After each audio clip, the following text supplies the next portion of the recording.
Good morning friends, again निशा माँ। पहली video में मैंने आपको अपना इंट्रोडक्शन दिया था कि मैं 3 साल से कैंसर से सफ़र कर रही हूँ और मैंने आपको ये भी बताया था कि किस तरह से मोटिवेशन कर रही थी मैं, जो मेरे ब्रदर एंड सिस्टर्स और मेरे फ्रेंड्स हैं जो मेरी तरह कैंसर से सफ़र कर रहे हैं। और मैंने उन्हें बताया था कि किस तरह से आपको बहुत स्टिल रहना है और बहुत ज़्यादा पेशेंस रखने हैं इस डिसीज़ में। तो अब दोबारा से ये दूसरी मेरी वीडियो है और मैं इसमें बताना मांग रही हूँ आपको कि किस तरह से मुझे कैंसर डायग्नोज हुआ था, प्लस मेरी टेस्टिमनी है कि किस तरह से किस किस वक्त मेरे साथ मेरा जिंदा परमेश्वर था। सो फ्रेंड्स, मुझे 2021 अक्टूबर में डायग्नोज हुआ कैंसर। किस तरह से कि मेरे पेट में हल्का हल्का सा पेन होना स्टार्ट हुआ था और मैंने उसे इग्नोर करना शुरू कर दिया। मैंने उसे बहुत लाइट लिया, कभी स्टमक पेन किलर और कभी रेंटेक और एसिडिटी और ये सब खा करके मैंने अपने आप को बिल्कुल ये सोचा कि मैं, और बिल्कुल मेरी यहाँ बीच में मेरे को पेन होता था और मुझे ये लगता था कि मैं कुछ भी ऐसे ही हो रहा होगा, हो सकता है मैंने ज़्यादा स्पाइसी खा लिया होगा या मैंने बाहर से जो फूड्स हैं वो मैंने खाए होंगे, तो इसलिए मुझे थोड़ा सा एसिडिटी की प्रॉब्लम होगी। सो इसलिए मुझे, या कॉन्स्टिपेशन हो रहा होगा तो शायद इसलिए मुझे पेन हो रहा होगा। और मैंने इसको बहुत लाइट लेना स्टार्ट कर दिया। वो मैं इसलिए आपको बता रही हूँ कि कहीं भी आपको कभी भी किसी भी जगह पे पेन होता है तो प्लीज़ फ्रेंड्स इसको लाइट मत लीजिएगा। और कोई भी छोटी सी, ये मत सोचिए कि आपको यही हो रहा होगा कि कहीं ये कैंसर ही तो नहीं है, ये सोचिए मत, बिल्कुल भी नेगेटिव मत सोच के पॉजिटिवली लेकर के और आप फिर जल्दी से जाके डॉक्टर्स को अपने चेक कराइए और उनकी एडवाइस लीजिए। तो क्योंकि मैंने इस चीज़ में बड़ी केयरलेसपन दिखाया और मुझे क्या लगा कि मैं शायद पेन हो रहा होगा, लाइट लिया मैंने इस चीज़ को। और मेरी जो सिस्टर है वो मेडिकल वो है ऑफिसर है, तो उन्होंने मुझे ये बोला कि आप इसको लाइट मत लो, जाके जल्दी से अपना डॉक्टर को दिखाइए। तो जब मैंने डॉक्टर को दिखाया तो उन्होंने मुझे बताया आपका पेट इतना हार्ड हो रहा है, आपका स्टमक इतना हार्ड हो रहा है जैसे कि पत्थर, तो आपने इसको इतना लाइट कैसे लिया। तो उन्होंने मुझे पेन किलर्स वगैरह दी, मुझे मेडिसिन दी और उसके बाद उन्होंने मेरा टेस्ट लिया। और टेस्ट कराने के बाद, टेस्ट मेरा अल्ट्रासाउंड उन्होंने लिखा, फर्स्ट टेस्ट मेरा यही था। अल्ट्रासाउंड कराने के बाद मेरे पेट में, मुझे जब मेरी रिपोर्ट बना रहे थे डॉक्टर, तो मैंने जाके पूछा उनसे कि डॉक्टर कुछ problem is there any serious. तो डॉक्टर ने मुझे बोला कि हाँ कुछ तो है, डाउट्स हैं, क्योंकि 2 चीज़ के डाउट्स हैं, क्योंकि आपके पेट में पानी है और या तो मुझे टीबी है या फिर मुझे कैंसर है।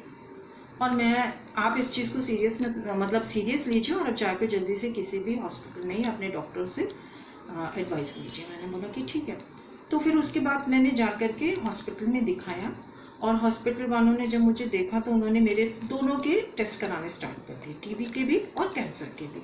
बट मेरा जो ये था, टीबी तो नहीं हुआ मुझे, लेकिन कैंसर मुझे डायग्नोज हुआ और मेरे पेट में बहुत ज़्यादा फ्लूइड भरने लगा और मेरा पेट इतना फूलता जा रहा था। और फूलने के बाद मुझे यहाँ दिल्ली स्टेट कैंसर हॉस्पिटल में मुझे रेफ़र किया गया और मैं वहाँ जाकर के उस हॉस्पिटल के चक्कर काटने लग गई। और मैंने हॉस्पिटल में डॉक्टर को बताया कि मुझे ये प्रॉब्लम है और इतने दिन से ये प्रॉब्लम है। और मेरा पेट जो है, अभी मैं जाकर के मेरा अप एंड डाउन क्योंकि उन्हीं दिनों कोरोना भी स्टार्ट था, तो डॉक्टर्स भी बहुत कम ही अवेलेबल थे हॉस्पिटल्स में। और मेरा पेट जो था वो फ्लूइड से इतना भरता जा रहा था उस गंदे पानी से। जो मेरी सिस्ट थी, कैंसर की जो सिस्ट थी, वो पानी छोड़ रही थी और मेरे पेट में गंदा पानी भरता जा रहा था। जैसे एक प्रेग्नेंट लेडी होती है और वो उसका पेट 9 मंथ्स में हो जाता है, उसी तरह से मेरा पेट फूलना स्टार्ट हो गया था। लेकिन मैं आपको एक बात बताना चाहती हूँ, बहुत बड़ी ये मेरी बहुत बड़ी टेस्टिमनी, मेरी बहुत बड़ी गवाही, कि एक मेरी सिस्टर की एक फ्रेंड है, वो आई, उन्होंने मुझे बोला, क्योंकि वो बहुत ज़्यादा रिलीजियस हैं और वो परमेश्वर की काफ़ी नज़दीकी में, तो उन्होंने मुझे बोला, जब उन्हें पता चला तो उन्होंने बोला कि ठीक है, मैं सिस्टर आपके यहाँ प्रेयर करने के लिए आऊँगी। तो मैंने उनको बोला कि ठीक है, मेरे घर ज़रूर आइएगा और मुझे इस वक्त प्रेयर की बहुत ज़रूरत है। और जब उन्होंने मेरे घर में आए और उन्होंने जब मेरे लिए प्रेयर करी और उन्होंने जब अपना जो भी उनको बाइबल से रिलेटेड वर्ड्स पढ़ के उन्होंने जो भी बोलना था, उन्होंने बोलने के बाद जब उन्होंने ये बोला कि अब हम लोग सब ग्रुप में प्रेयर करेंगे, तो निशा तुम्हें सबसे पहले प्रेयर करनी है। तो उन्होंने जब मेरा नाम लिया तो मुझे लगा कि हाँ ठीक है, मेरे को बहुत खुशी हुई और कि मुझे ठीक है प्रेयर करनी है। और उस वक्त भी मेरा पेट जो था, मेरे अंदर जो फ्लूइड था, वो इतना भरा हुआ था और मुझे मुझे लगा कि नहीं, मुझे किसी भी तरीके से मुझे प्रार्थना करनी, मुझे प्रार्थना करने के लिए बहन ने बोला तो मैं घुटनों पे ही प्रेयर करूँगी। और इतने बड़े पेट को लेकर के मैंने घुटने पे प्रार्थना करी, जबकि इतने बड़े पेट में मतलब इतना पानी से भरा हुआ पेट, पानी पूरा यहाँ तक मेरा भरा रहता था और इतना बड़ा मेरा पेट फूला रहता था। और उस वक्त मैंने घुटने में प्रार्थना करी। परमेश्वर ने मुझे हिम्मत दी, परमेश्वर ने मुझे ताकत दी, परमेश्वर ने मुझे सामर्थ दी कि मेरी बंदी मुझसे बात करना चाहती है। और मैं घुटने पे आई और मैंने उनसे प्रार्थना की। और सब लोग हैरान रह गए थे कि तुम मतलब इतना पेट भरा हुआ लेकर के भी तुम घुटने पे प्रार्थना कर रही हो। तो जितने भी लोग मेरे घर में थे सबको ये चीज़ बहुत अच्छी लगी। मेरे अंदर इतनी हिम्मत आई और मैंने इस तरह से प्रार्थना करी। फिर दूसरी चीज़, मेरी दूसरी टेस्टिमनी है कि जब मैं हॉस्पिटल जाती थी और मेरा मतलब मेरे जब टैपिंग के लिए मुझे जाती थी, मेरा जो फर्स्ट जो मेरी ट्रीटमेंट था वो डॉक्टर ने मुझे यही बोला था कि सबसे पहले आपकी कीमोथेरेपी से भी पहले आपका ये होगा कि आपकी टैपिंग होगी, आपके पेट में से पानी निकाला जाएगा। लेकिन इतनी बार मैं जाती थी हॉस्पिटल और इतनी बार मेरी टैपिंग होती थी और मेरा पेट जो है इस तरह से हो गया था जैसे चाय की छन्नी होती है ना, स्टेनर जैसे होता है, इस तरह से हो गया था। मैंने इतनी बार टैपिंग कराई थी और उसमें प्रोटीन वगैरह भी सब जाता है, वीकनेस भी आती है।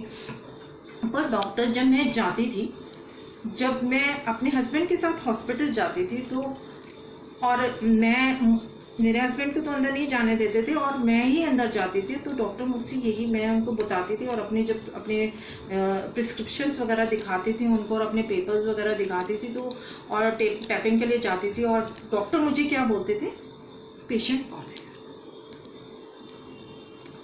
डॉक्टर्स मुझसे ये पूछते थे कि पेशेंट कौन है और मैं हंस के डॉक्टर को जवाब देती थी कि मैं ही पेशेंट, क्योंकि परमेश्वर हर वक्त मेरे साथ रहा है और उसने मुझे कभी भी वीक होने नहीं दिया, वीक नहीं होने दिया। इसीलिए डॉक्टर्स मेरे चेहरे से परमेश्वर का नूर हमेशा मेरे चेहरे पे रहा। डॉक्टर मुझसे ये पूछते थे कि पेशेंट कौन है और मैं डॉक्टर से कहती थी कि मैं ही पेशेंट हूँ। सो फ्रेंड्स, आप कभी भी अपने जिंदा परमेश्वर को मत छोड़िए। हम छोड़ देते हैं, हम दोष लगाना, मैंने भी किया था, मुझे भी बहुत गुस्सा आया था कि मैं ही क्यों, परमेश्वर मैं ही क्यों, इतनी बड़ी तकलीफ के लिए तुमने मुझे ही क्यों चुना। लेकिन परमेश्वर मुझसे कुछ चाहता था, वो अपना कार्य कराना चाहता था मुझसे। और मैंने परमेश्वर की इच्छा क्या कि अपना सर झुकाया और मैंने बोला कि परमेश्वर आप मुझे सामर्थ देंगे, आप मुझे अपनी हिम्मत देंगे, आप मुझे ताकत देंगे इस बीमारी से लड़ने के लिए। और मैंने इस बीमारी से लड़ाई करी, आज तक लड़ाई कर रही। आप देखें उस वक्त बहुत गर्म था और एवरी वीक मेरी सिटिंग्स होती थी हॉस्पिटल्स में, मेरे टेस्ट होते थे और हमारा कोरोना टेस्ट होता था। और इतनी ज़्यादा, आपको पता है कोरोना में हॉस्पिटल्स में कितनी मुश्किल होती है, बहुत सारे मेरे जैसे पेशेंट्स होते हैं। लेकिन मुझे आज तक इतने हॉस्पिटल में चक्कर काटने के बाद भी आज तक मुझे कोरोना नहीं हुआ। परमेश्वर हर वक्त मेरे साथ है। इसलिए आप अपनी किसी भी तकलीफ में, छोटी से लेके बड़ी से बड़ी तकलीफ में घबराइए मत और अपने परमेश्वर से हर वक्त प्रार्थना मांगते रहिए। वो हर वक्त आपके साथ रहेंगे और हमेशा हर मुसीबत से निकालेंगे, जैसे उसने मुझे निकाला। आज भी वो मेरे साथ है और उन्होंने मेरा साथ दिया। इस तरह से मैंने अपने परमेश्वर को अपने साथ लेकर के, अपने सबसे बड़े डॉक्टर को अपने साथ लेकर के अपने डॉक्टरों से मिलने जाती थी। और मेरी जो टैपिंग होती थी उसमें हमेशा जो मेडिकल लाइन से रिलेटेड हैं, जो मेरी ये वीडियो देख रहे हैं, मैं उनको बता दूं। और जो मेरे कैंसर पेशेंट्स हैं जो मेरी वीडियो देखते हैं या देखेंगे आगे, तो इस वीडियो में मैं आपको बता दूं कि टैपिंग में हमेशा इस तरह से सुई नहीं लगती है, हमेशा सीधी सुई जाती है और उसमें कुछ भी सुन नहीं करते, बेहोश नहीं करते हैं। और वो मैंने इस तरह से अपनी टैपिंग करवाई और आधा वो केन जो होता था उसमें पानी निकलता था पेट में से। और मेरे को लोगों को बहुत वीकनेस आती है, लेकिन मुझे वीकनेस आती थी, लेकिन मैं फिर भी हिम्मत, बहुत मेरा दूर घर है और मैं अपनी हिम्मत करके अपने घर आती थी, और ऑटो करके, कभी कैब करके, और बड़ी हिम्मत करके मैं अपने घर वापस आती थी।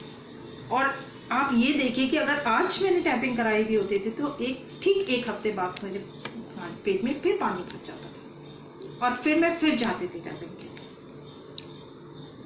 और फ्रेंड्स, आज मैं इस वीडियो को यहीं पे ख़त्म करती हूँ, इसलिए क्योंकि अभी मैंने अपनी पूरी जर्नी आपको बताई नहीं है। अब सेकंड मैं आपको, मेरी ये हम्बल रिक्वेस्ट है, जितने लोग मेरी ये वीडियो देख रहे हैं, मेरे फ्रेंड्स, मेरे रिलेटिव्स और मेरे ब्रदर एंड सिस्टर्स और मेरे वो भाई लोग, जो भाई और बहन और लोग जो पेशेंट्स हैं, कैंसर से पीड़ित हैं, उन लोगों के लिए मैं, उन लोगों से भी मैं रिक्वेस्ट करती हूँ कि मेरा जो ट्यूमर निकालने की सर्जरी के बाद मुझे एक ये स्टोमा बैग लगा, वो मेरा यहाँ लगा हुआ, वो मैं भी अपना कुर्ता उठा के नहीं दिखा रही हूँ आपको, लेकिन वो बैग मेरे यहाँ लगा हुआ। अब 9 तारीख को, कमिंग 9 ऑन मंडे, संडे मेरे को हॉस्पिटल एडमिट होना है और 9 को मेरा इस चीज़ की सर्जरी है, मेरा स्टोमा एनक्लोज का। सो फ्रेंड्स, मैं चाहती हूँ कि प्लीज़ प्लीज़ प्लीज़ मेरे लिए प्रार्थना कीजिए, मेरे लिए प्रेयर कीजिए, और मेरी जो ये वीडियो है उसको ज़्यादा से ज़्यादा आप सब्सक्राइब कीजिए, शेयर कीजिए, लाइक कीजिए, इसलिए क्योंकि मुझे आपकी प्रार्थनाओं की बहुत ज़रूरत है। और मैं उन सभी लोगों के लिए प्रार्थना करती हूँ जो कैंसर से पीड़ित हैं, कैंसर पेशेंट्स हैं, और मैं और भी आपको मोटिवेट करने के लिए बताती रहूँगी। और बिल्कुल भी इस चीज़ से डरने की ज़रूरत नहीं है। ये ज़रूरी नहीं है मुझे स्टोमा बैग लगा है तो आपको भी स्टोमा बैग लगेगा, ऐसा कुछ नहीं है। अगर आपको डॉक्टर्स बोल रहे हैं कि आपकी सर्जरी होगी, आपकी कीमोथेरेपीज होगी, मेरी अभी फिर से कीमोथेरेपी होगी, इसके बाद फिर मुझे डॉक्टर ने बोला कि मेरी कीमोथेरेपीज होगी, क्योंकि मेरा स्टोमा अंदर जाएगा और पता नहीं कितना इन्फेक्शन होगा, क्या होगा, जो भी होगा, बट मेरी कीमोथेरेपीज होंगी और मैं रेडी हूँ अपनी सर्जरी के लिए भी और अपनी थेरेपीज के लिए। सो आपको भी हर ट्रीटमेंट के लिए आप कैंसर से रिलेटेड जो भी आपका ट्रीटमेंट है उसके लिए आपको रेडी रहना है, घबराना नहीं है। मैं आपको नेक्स्ट वीडियो में फिर अपना बताऊंगी कि मेरा नेक्स्ट स्टेप क्या हुआ था और कौन से हॉस्पिटल में मैं गई थी, और मेरे साथ कहाँ मेरा जिंदा परमेश्वर, कहाँ नहीं, हर वक्त मेरा जिंदा परमेश्वर मेरे साथ रहा। सो आज के लिए इतना ही काफ़ी फ्रेंड्स। मैं मिलती हूँ आपसे अपनी सर्जरी के बाद नेक्स्ट वीडियो में, और मैं कोशिश करूँगी जब मैं एडमिट होती हूँ तो मैं अपनी नेक्स्ट वीडियो वहीं हॉस्पिटल में बनाऊँ। Thank you so much friends, have a nice day, मिलते हैं नेक्स्ट वीडियो।